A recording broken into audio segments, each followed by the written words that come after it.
Sanipuwersa maglalayag sa West Philippine Sea bukas ang mga barko ng Pilipinas, Amerika, Japan at Australia. Nakatutok si JP Soriano.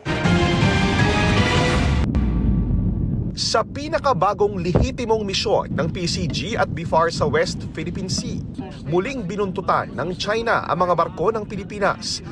Ilang ulit nang inihayag ng Amerika at ng mga kaalyado nating bansang Australia at Japan ang kanilang pagkabahala sa mga mapanganib-anilang hakbang ng China sa West Philippine Sea.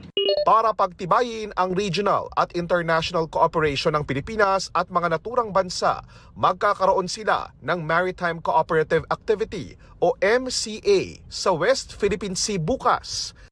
Naayon sa US Department of Defense, naaayon sa international law, pati sa domestic laws ng mga kalahok na bansa.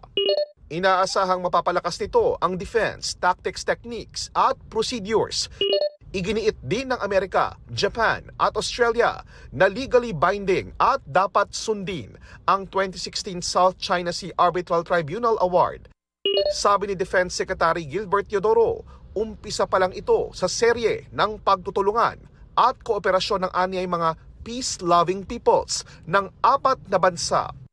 Sabi ng DND, 5 barko ang maglalayag para sa Maritime Cooperative Activity.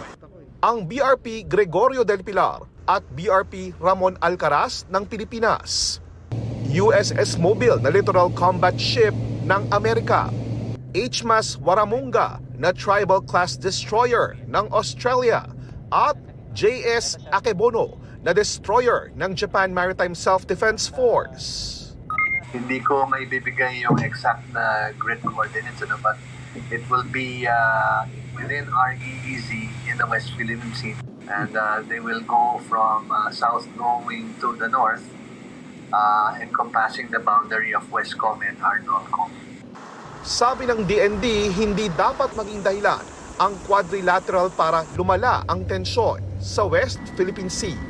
This MCA is being conducted within the Philippine EEZ in accordance with international law and binanggit ko kanina, established norms in pursuit of our national interests. Although we expect China to malign the exercise as they always do.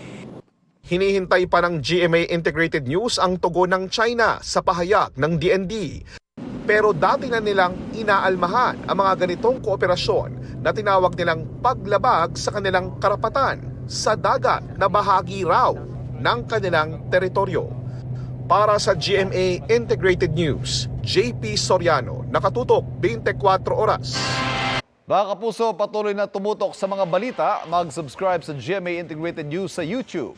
Sa mga kapuso abroad, samahan niyo kami sa GMA Pinoy TV at www.gmanews.tv.